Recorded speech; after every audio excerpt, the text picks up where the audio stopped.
Welcome, everybody. This is Avoiding the Addiction Affliction, brought to you by Westwards Consulting and the Kenosha County Substance Abuse Coalition. I'm Mike McGowan. Different cultures deal with mental health in different ways.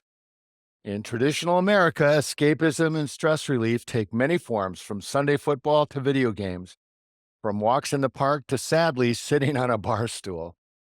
Today, we're going to talk about Korean culture, how it's spread to the world, and more specifically, K-dramas as a mental health tool. My guest is Jeanie Chang, a licensed marriage and family therapist and certified clinical trauma professional, and author of the delightful new book, How K-Dramas Can Transform Your Life: Powerful Lessons in Belongingness, Healing, and Mental Health. Jeanie is an accomplished international speaker, providing keynotes and workshops for corporations, community organizations, universities, addressing the intersectionality of mental health and identity. Everything from diversity, equity, inclusion, and psychological safety, as well as education about topics such as burnout, resilience, mindfulness, stress, mental health conditions, including anxiety and depression. Jeanie is also the founder and CEO of Nuna's Nunchi, a global wellness company created out of her global social media influence as Nuna's Nunchi, using her experience as a clinician, speaker, and coach to deep dive into K-dramas from a mental health perspective. Welcome, Jeanie. Thank you for having me. It's always uncomfortable I listening to know. Yeah, I totally agree with that. Whenever I'm introduced giving a talk and they read the bio, I just cringe. Sometimes it's nice to hear. I'm like, oh, I've done a lot. Yeah, well, I'm going to actually ask you about that in a little while. But for those listening, and that's probably quite a few people who haven't seen or aren't familiar with K-dramas, well, what are they? Sure. Korean dramas, basically Korean language TV shows that you are now seeing on I would say every OTT platform out there: Netflix, Disney Plus, Amazon Prime. And they are not soap operas, pause on that, but they're, I would say, episodic shows of 16 to 20, sometimes even 12 episodes. So they're short. There's generally one season. And I would say it's an overall flowing story of protagonists, antagonists, everything, and the tropes all in between. But again, what I would say about is also they tend to be rated PG. So very family oriented dramas. And if you probably have seen them pop up. But that's, I would say, the nutshell description of a Korean drama, or K drama is fondly known. Well, Yeah. and the one that people are familiar with, but they're more than just Squid Game. Yes. Of course, and I'm thankful to Squid Game because it did put K dramas on the map. It is a type of K drama, but a little bit out of the norm. It was made exclusively for Netflix. So the rating is a little different. It is not PG rated. And in some sense, it was very graphic, but very well done. If you got a glimpse of Korean storytelling, and even the development of the characters of Squid Game was also very well done. But again, not, I would say, the normal genre of a K drama. But yes, Squid Game is a K drama. And it put Well, K-dramas on the map. yeah, and I've heard people say that they're addictive, but in a good way. And you know what? Let's talk about addiction. Addiction is still overall not good. So I love how they say addictive in a good way. I go, well, let's rephrase that. Maybe you're just really, really enjoying it, because I don't want you to be binging all the time. I'm very clear about that. I go, yes, I talk about K dramas and they're good for mental health, but there is that boundary of too much. And too much might be when you say, I'm totally addicted. I'm not doing half my work. I'm like, then let's pause there. Not Yeah. good. Right. But yeah, they're addictive in the sense they're fun to watch. You like binging, or you keep wanting to watch the next episode because they do cliffhanger those episodes on purpose. And in that sense, that would be, what they mean by addictive. But nothing should be saying addiction or addictiveness is not good, right? Because it means you're doing too much of something. When Well, you're hooked and you need it. let's talk about that for a minute, because I'm older than you. Yeah. Yeah, I'm not of that generation that binges. I don't binge. And I don't understand binging. It seems when I hear people, "Oh, I watched the entire first 2 seasons of Breaking Bad over the weekend." I'm like, I've heard. "What the hell else did you do?" Yeah. Yeah. You're right. The generation. So I'm Gen X. So I'm in between. I could binge, but Generally speaking, the younger folks, right? When we're saying Gen Z and millennials, which I do clarify them by that way because I work with a lot of different generations, they're used to the streaming platforms. We didn't have that growing up, right, Mike? I didn't. Right. Well, that's why we have a little bit more self-control. We had to wait for an episode every week. So we're used to that, where the younger folks are not used to that, and they're used to these platforms where it's instant, like, okay, next episode, okay. And so I think the binging is sometimes okay because that's escapism. Sometimes you want to watch 3, 4 episodes, which is like 4 hours.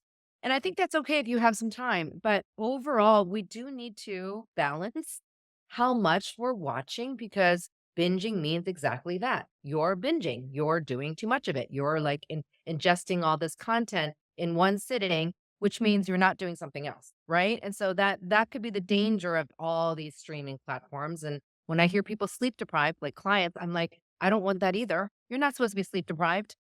Like maybe one night, okay, but don't keep telling me you're sleep deprived because you had to watch this K drama the night before. Then I would say, let's put a little stop on that, right? Well, So again, binging is still not what I endorse. And when I uh, say the book is not about binging, no, and there's also that when I read a book that's really interesting or watch a movie, I want it to slow down towards the end because I don't want to finish it. So the idea of getting through something is not the goal. It's to sit on it and feel it and enjoy it. and K-dramas do let you do that because you could sit Yeah. in one episode and just feel all these emotions, but I will Yeah. say one thing about the binging.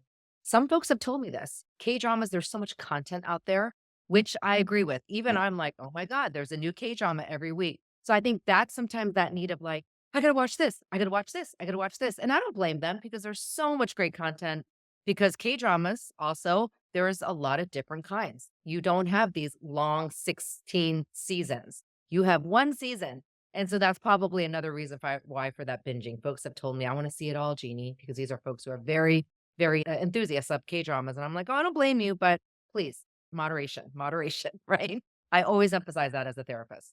Well, you mentioned in your first remarks that they're PG. They're not nearly as overtly sexual as some of what we see on traditional American TV. Yet there's a lot there. Well, depending on which one you watch, there's Yeah. romance involved, and the implication is plenty. Let me tell you, I think because here's the word that K-drama viewers will say as they're watching the romance. I wanna say almost every K-drama has a romantic storyline. Sometimes it's the actual main storyline, sometimes it's not, but that is one of the tropes or the storytelling aspects of K-dramas that make them so appealing. They're romantic, but the romance is not so much visual. You can feel the yearning, and people don't know that yearning, like, are they gonna hold hands? Are they gonna Yeah, kiss? We right, crack up right. over that. Well, that's literally what we say. That's the anticipation and the fun of watching. Going, "Okay, I can't wait for episode 8. I think they might kiss this time." We all make fun of it and to think that they'll actually kiss, but that is the K-drama. They tend to be more conservative. It's also the culture and how much they wanna show. This is on network and cable television in Korea, so they have to watch what they show. Actually, it can't be that graphic, if that makes sense, right? So that's part of the practicality of it. But folks love it because it is different than Western television, where maybe in the first scene, it's very sexually explicit. And by the way, that's another reason why I say that they're good for mental health K-dramas because they're comforting on the eyes. You watch it and you know you'll be comfortable going, okay, I'm not going to see this graphic scene right away. I have to imagine it. It's visual, you know? Yeah. You have to put it in your head. And that's another great aspect of K-dramas.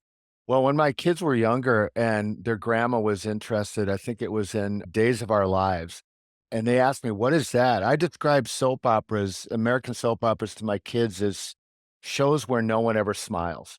And huh, and that's well, that's it. And but that's not true with the K-dramas. There's humor, there's art, fashion. Oh, they're so beautiful. I wanna live in that world for a minute or 2, right? Yeah. And very loyal friendships and relationships as well.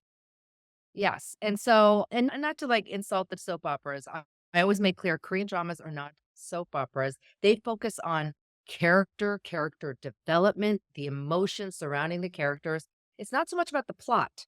So if you watch a K-drama, the plot is part of the story, but it is not the story. The story are the people. That is why they're so full of that art and humor and joy and sadness and trauma and all the emotions that we see. that mimic real life universal themes. So I want to say the depth of a K drama and the storytelling is because they focus on the people. People are drawn to that. People are drawn to people. We want to see people's expressions, people's, reactions to what's going on in their life, not so much the plot. Again, the plot is interesting, but that is not what keep people watching. They're invested in the two people that are falling in love or two people that are going through a crisis. They're like, I relate to that. That was me at one point, or I relate to the joy and happiness. And so that's all emotions are universal. That's why I tie them to mental health. We all feel, even though you think you don't feel, we all feel and we have to feel, honestly, to survive. That is actually the belongingness of feeling like, oh, I get them. I see their story. It's not me, but I get their emotion and why they're angry or why they're happy or why they're sad or why they're sorrowful. So that is the magic of K drama. And talk about that then. That's your book, right? So, how does that help watching that? How does that help stress, anxiety, your mental health? I think the best thing that it does, our mental health, just simply put to define it, is your emotional well being, your social well being, and your psychological well being, your brain, the health of your mind. And it's mental health is health. Mental health is an everyday, every moment thing. I'm not talking mental illness, which is a completely different thing. But mental health, when you're watching a show like a K drama, you are able to express emotions, whether it's in the privacy of your own home, in Netflix, in bed, whatever how you're watching it, or with other people if you're watching with family members openly. In real life, there are times when we have to hold our emotions. Actually, many a times we're holding emotions like anger, anxiety, stress because we're in a public setting, we're at work, we're in front of family. You're holding your emotions much more than you know. But when you watch that K drama and you see somebody cry or you see some villain doing something, you're like, "Oh, that makes me so mad." To feel those emotions are very important. I will always say, feel your emotions. They're valid. They're real. It's okay to be angry. It's okay to be sad. It's okay to be happy. Be joyful. Be sorrowful. However, what you do in those emotions is what I Mm, get, right? I don't want you to throw a chair or punch somebody, which we see on screen. But guess what? You see that on screen and you're like, yes, that's what I would want to do. I can't do it in real life. But that feels good that I see this protagonist, hitting this villain because that's what I would do in real life. All of that is the process we call externalization, where you're seeing something that's not yours, apart from you. It's not about you. But then you're able to, because it's not about you, you're able to process it separately and then realize what you're experiencing, whatever you're experiencing is real and valid. Can I give an example? For instance, yeah. someone's watching something and they're seeing this story and they're like, Jeanie, I'm just seeing something that has nothing to do with me. Somebody happy go lucky with their family and they're having this great conversation with their mom.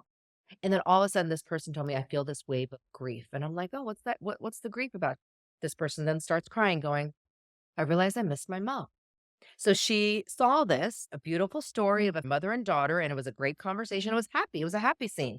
But she felt sad watching it because it reminded her of the mother that she lost. And then you can have vice versa. You see something sad on screen going, you know what?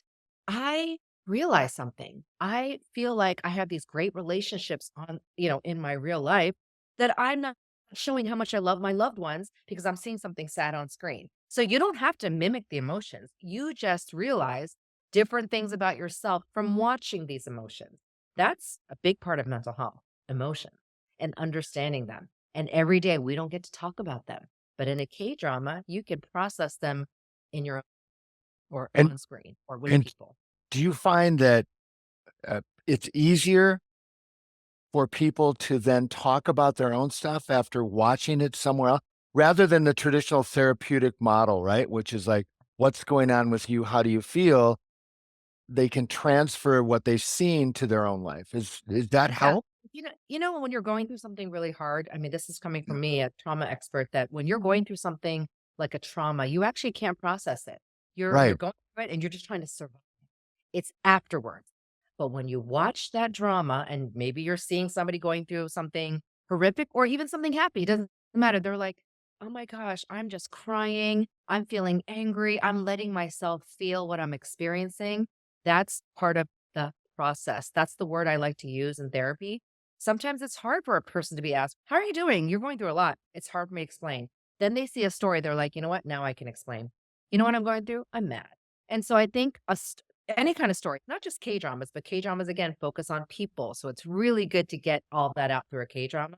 But many stories can tell you something about yourself that you don't realize because it's really hard to process in real time.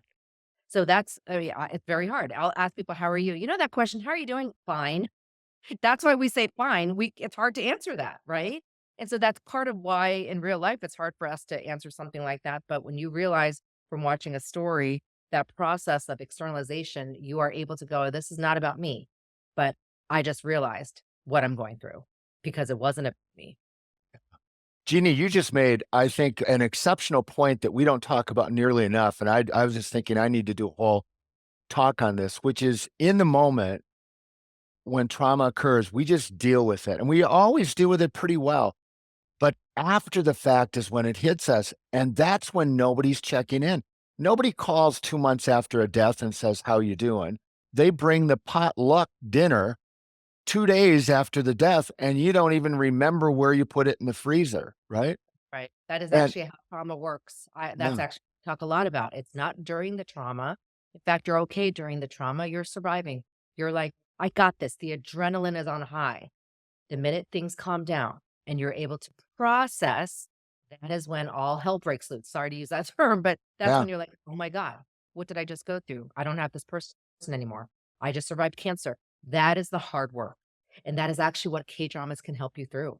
Some yeah, people have told me they didn't know they were actually grieving until 2 years or 3 years when they saw their first K drama. And then they said the dam burst like no yeah. tomorrow, and they went, "Oh my god, Jeanie, I thought I was fine with my husband's death. No, I wasn't fine." And so that's good. I mean, that's in some sense realizing because your body cannot take all that suppression. Do you know that you can actually get physically ill holding in all of that? Repressing your thoughts, suppressing your emotions. We're not robots. So human beings need to feel and need to express. And how you do it is up to you, but K-dramas can help you do that. Do you think there's a downside that the filmed so beautifully and, you know, it's almost Hallmarky and, you know what's coming up, right? That it's actually, "Oh, I wish my life were like that." So can it have the inverse effect? Of course, and in fact, like, I will be even like, "Oh, this is the way we should do this in our family," right? You watch something, Yeah, I think overall, it's still a drama. I always say this, K-drama, Korean drama. So think of why we're watching because we also wanna be entertained. We're not gonna watch something humdrum that's like our life, like a documentary. Why would we watch it then? We wanna watch something that's thrilling, exciting, and, beautiful looking, and I think those aesthetics are great, but yes, we need to temper it with our real life. Don't watch a K-drama, I always say this, do not watch K-dramas to escape your life. Then we have a problem. I ask you to watch K-dramas as enjoyment as part of escapism, which is what escapism means, as like a little bit of a break from your daily life, but you go back to that life stronger than ever. Does that make sense? So I don't sure. say watch a K drama, escape your life. No, watch a K drama to escape your stressors, escape the momentary conflict you have, and then go back to going, okay, I got to go back to my conflict. I had a break. So that is what I always say to folks. And there are folks I've said, you know what? You have a little break from reality. I need you to stop watching. I've actually said that to people going, you just asked me a question that concerns me. So you're in K drama land. And so I love it that you love K dramas that much, but I need you to take a break. And so then they'll be like, what? And then people go, you're right. Let me snap back to reality. Of course, they need to hear that, but it's still a show. I say Yeah. this, it's a show. It's still actors that we adore, but they're still characters that they're playing. So I always remind people that. But that's the bottom line. As a therapist, please let's not have a break from reality. You're obviously so much well versed, and they're so diverse. Do you have specific shows that you tell clients, "Tune into this one," so that you can talk about? There's so many. And do you know that some people say, well, what's one on grief? I go, why do you want one on grief? They're like, because I feel like I'm grieving. I go, do you know that I actually don't need to watch something on grief, really? Like, just because it's about grief doesn't mean it'll help you. In fact, some of the opposite will help you, the ones that are rom-coms and joyful, right? So overall, like my favorite, like fun rom-coms or the ones that are show like the family oriented dramas would be Hometown Cha Cha Cha. That's a 2021 K-drama on Netflix. It's easy to watch. It's about a seaside village and basically the characters in it. but there's real life things, there's some trauma and healing, and then there's conflict, but then there's joy, and overall, it's a happy drama. So I recommend that as an easy watch. Crash Landing on You went global in 2020. That is also a very well done drama, but it's not my go to. But yes, I would say it's up there. But then if you want some intrigue and some action, Vincenzo.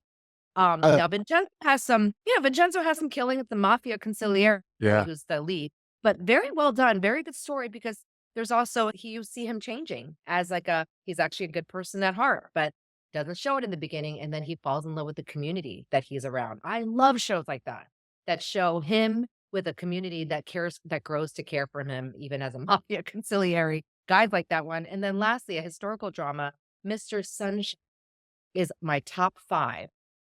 Highly recommend. It's basically an Oscar-winning movie in 24 episodes, so 24 hours of watching, but really well done. Shows actually the Japanese occupation of Korea. So it's Mm. historical fiction, but if you wanna see something back in the early 1900s, what Korea was really like, and then seeing a beautiful love story, and then complex characters come into play in historical fiction drama, it's very well done. I mean, it's epic. It won, like, best drama. Some of these that I'm recommending won best drama. And then I forgot one more, of course, my ultimate favorite, My Mister. My Yes. Mister. These are also on Netflix.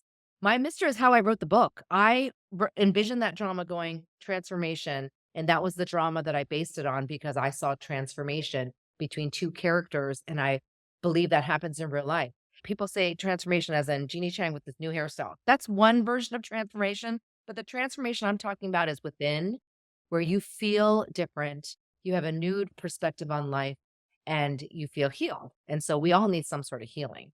So those are like my recommendations that I always say, hey, these are my go-to. But there's Well, so many. and for people listening, you just got 5 of them to go to, and there's so many more. You go to YouTube and people are making lists, the 15 romantic ones you need to watch and whatever. But I should have said this right off the bat. Even though after Squid Game, people were learning Korean, you don't have to know Korean to enjoy these, and I think this is why it's going worldwide. Exactly. Yeah. In fact, Koreans will say, Jeannie, what's the appeal with Korean dramas? Our Korean dramas, half the people watching them around the world aren't even Korean. I could correct. Because what they show are universal themes, messages, emotions. Yeah, Family drama, family trauma, people going through a crisis. These are all universal. So of course they relate to that. It just happens to be in the form of K-dramas, which is excellent storytelling writing. So I do know that people have learned Korean through it, but no, you have subtitles, some are dubbed. And I don't even care how you watch it because it doesn't matter, but they will tell me they watch both subtitles and dubbed because they need the dubbed because they can't read the titles as fast, but then they love reading the subtitles. So we still have subtitles, you can read them, and then you have people picking up the language, which is kinda cool too. yeah. I read a study where people enjoy watching old reruns of shows they know very, very well from their youth because it gives them a sense of predictability and contentment, and I think in this time of divisiveness around the world, that has to be therapeutic. Very therapeutic. Okay, so if we're talking K-dramas, they're very predictable. In Yeah, fact, that could be the complaint. People are like, "Oh, there goes another trope." I go, "Oh, you say that, but then you freak out when it doesn't end happily," which is a K-drama trope. They're like, "Good point." So, yeah, you know that a trauma prevention tool technique is predictability. So the fact that we know in episode 8 a kiss might happen, episode 16 the finale they're going to get together, that actually is very comforting whether we know it or not. And sometimes we don't know it, and that's fine, and people still complain about the tropes, but we need those tropes for that comfort level of everything else in the world. We can at least control what we're watching, and we watch a K drama, you'll know what to expect. And I think that's really important actually. And the more and more that we in this world, if there's so much upheaval, that's why K-dramas were appealing. That's why in 2020, it tripled the viewership of K-dramas. They were looking for something different, and it came in the form of K-dramas, which were predictable, comforting, rated PG, generally speaking, and short-lived, 16 episodes. And then you can move on to something else. yeah, I do like that aspect of it a lot. Jeannie, what have we talked about? Families, love, striving for success, romance, overcoming obstacles, all of the themes. I'll let you go with this question, okay? You're a therapist, you're a speaker, you're an author, you have a social media presence, you have to be incredibly busy.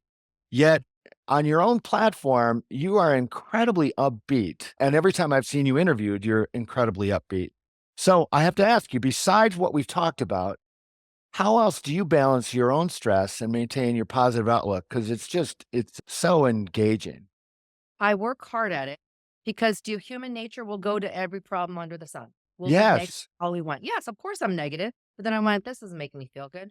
And then it's like, wait a second. I enjoy watching K dramas. I live true to that. There are times when I'm like, oh my goodness, I'm dropping everything. I don't need to write this thing right now. I'm watching an episode. And then I have that break and then I'm able to go back a little bit more renewed. So that's the number one thing. I do watch K dramas for my self care. I think that's why people believe in what I say because I do it for myself. And then number two is I have a family. I do prioritize that. Outside of this interview, I'll go back to being mom, mom of 4 kids all over the place. My son will graduate in a few days from college. I actually focus on that a lot more than people see. They just see me in reels, but behind the scenes, they'll see me going, okay, so what are we doing for this kid? What's going on here? That grounds me because we need that community in real life. At the end of the day, the reason why I say belongingness, K drama watching, you find K drama friends. In real life, we need to make sure we stay within our support system, whoever that is. It may change. It may not be the family. It may not be your friends. It may not be your colleagues. You got to figure out who that is, but you cannot be isolated. So actually, the more busy I get, the more I stay rooted in like people. I'm like, all right, I've been doing too many reels. I'm talking to the camera too much. Where are my people? So I know that about myself as a true extrovert, but even as introverts, you need people. So I always say, hey, introverts, you need to work harder actually to meet those people, to make friends, to stay connected. We are connected creatures. That's what helps save us, actually. Wow, that's a great takeaway. This has been so fun. People have heard me say this before. We're asked to keep these to a half an hour. There are times where I wish it could go 4, right? Or maybe we could do 16 episodes of 1 hour apiece. Uh, for for those of you who are listening, if you're able to listen in next time, until next time, stay safe. And if you have to choose K drama over real drama. It can't hurt.